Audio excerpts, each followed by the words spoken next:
يا نفس إن لم تظفري لا تجزعي.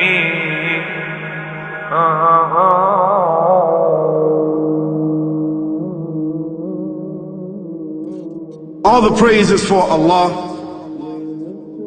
who is the author of all existence and the most generous to his creation, while he is also the all-compelling. He is the only one worthy of our worship, having no partners, no associates, no sons, no daughters, no one whom he must consult, and no one or anything which has any comparison with him. All the praise is for Allah, who is the King of all who claim sovereignty, the only one who has the right to legislate for his creatures. He is the giver of life. He is the causer of death, while death has no effect upon him, because he is the ever-living, the self-subsisting, the eternal and the only absolute. All the praise is for Allah, who has power over all things, and there is in reality no power and no strength, no influence to cause benefit or detriment except through him. It is he who created this complex world, the seen and the unseen, the evident and the speculative, the earth and all that is on it and everything that is in it. It is he who sent his messengers and prophets, alayhimus salam, with the common message of strict monotheism, which simply means that there's absolutely no one worthy of worship, no one worthy of our obedience except the Almighty, the One, the Absolute, and who has no partners. The earlier messages which changed the world in the area in which the prophets were sent, those messages we know have changed, and even the prophets who brought them, their names are now lost.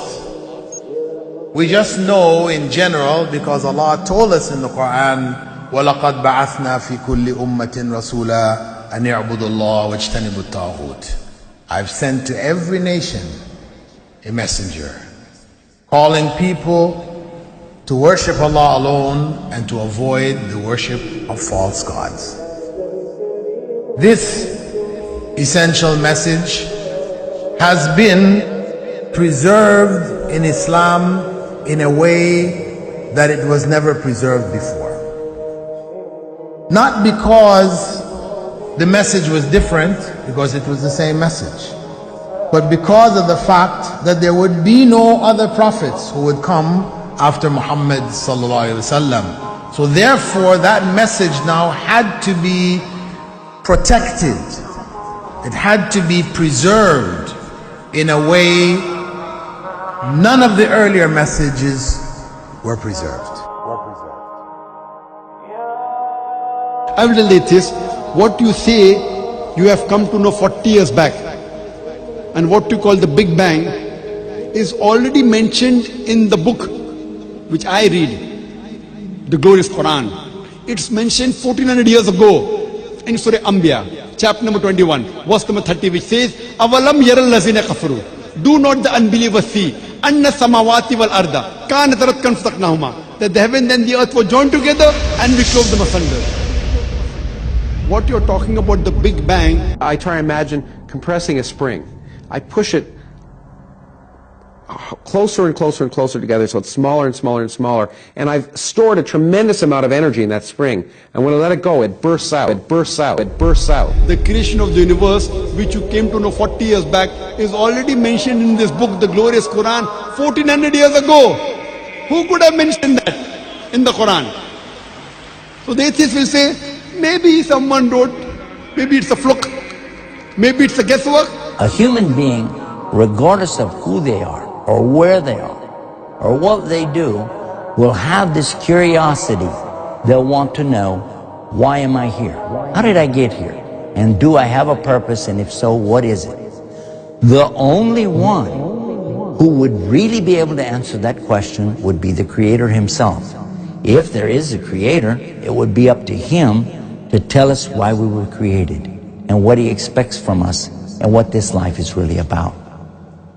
Allah has shown the people from the time of Adam until right now, has shown the people what He wants from them. And it's a very simple thing, and that is that worship be for Him alone without any partners. In fact, we know this life to be a test from Almighty God. That's why we're born, and that's why we die, because there has to be a beginning and an end for us to be tested on. The next life, after this life, no one will ever die again. A bad person or a good person. Both are brought back, and they continue to live in the next life, either in good shape or not so good shape, depending on how they did on the test. The worship of the God of Abraham, that was what was taught by these prophets. The Lord of the Arsh and Kursi. We're talking about the Lord of the worlds. Alhamdulillah Rabbil Alameen. We're talking about the Lord of the entire universe and beyond. The entire universe and beyond. You know, we live in this dunya, and we are fascinated with this dunya which Allah subhanahu wa ta'ala indeed has created in a beautiful manner. We're fascinated. There are over billions of people which live on this dunya at this moment in time. Over 6 billion people that live on the dunya at this moment in time. This dunya of Allah subhanahu wa ta'ala is so big that there is space in this dunya for billions and billions and billions or more people. But what is this dunya in comparison to what Allah subhanahu wa ta'ala has created out there? This dunya is insignificant. This dunya is meaningless to Allah. It means nothing. It is worthless. So worthless, compare it with the sun. The sun is one star. You know more science than me. You'll be able to tell me better. Take this planet Earth and you place it inside the sun, and you will be able to place 1.3 million Earths in the sun. 1.3 million Earths in the sun. Allahu Akbar. Allah is the greatest. The sun is one star. One star. There are stars out there which are millions of times bigger than the sun. You tell me this, that you need millions and millions of stars to make one galaxy. And then you tell me this, that there are zillions of galaxies out there. Let me tell you on top of this, my friend, after this, whatever you see above, when you raise your head and you look above, whatever you see above, the zillions and zillions and zillions of galaxies, let me tell you, this is everything there is within the first heaven. Everything there is within the first heaven, and Allah is the creator of 7 heavens. 7 heavens.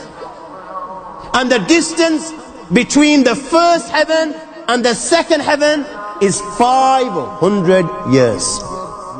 You know, the distance that can be covered in 500 years, at what speed? Only Allah knows. Only Allah knows.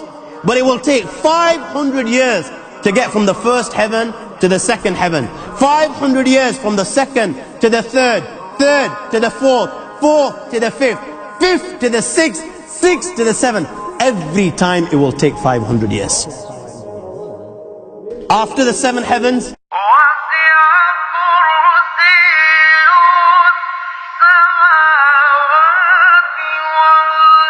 وَسِعَ كُرْسِيُّهُ السَّمَاوَاتِ وَالْأَرْضِ. You all read the Ayatul Kursi. You all know the Ayatul Kursi. After this you have the Kursi of Allah. You have the chair of Allah subhanahu wa ta'ala.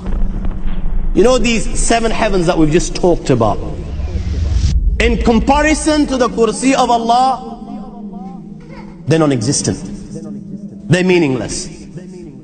Rasulullah ﷺ has given an example in a hadith just to give us a little bit of understanding with regards to the 7 heavens in comparison to the kursi of Allah.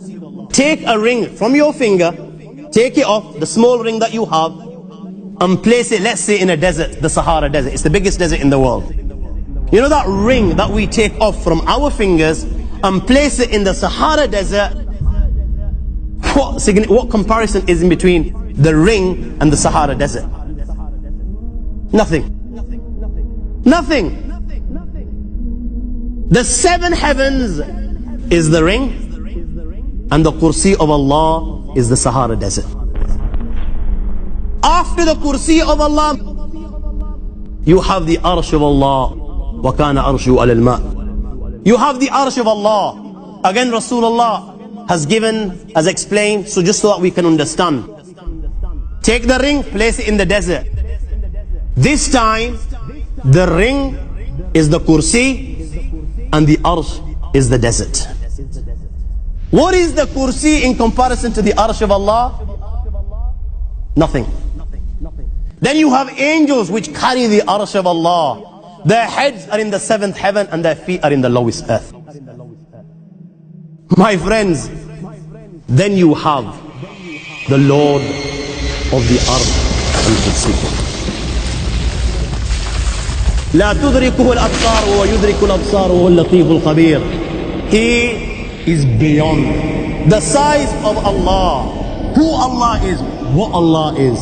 The greatness of Allah is beyond the comprehension of my little mind.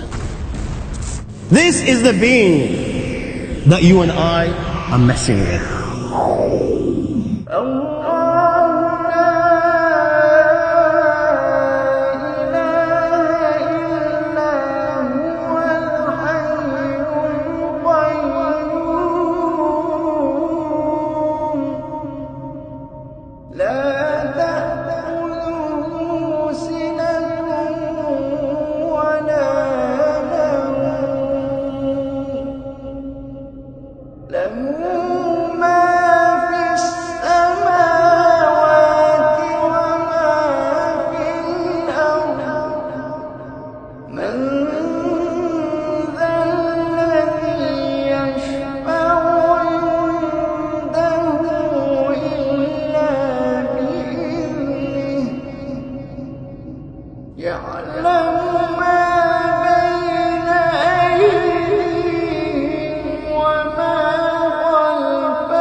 وهو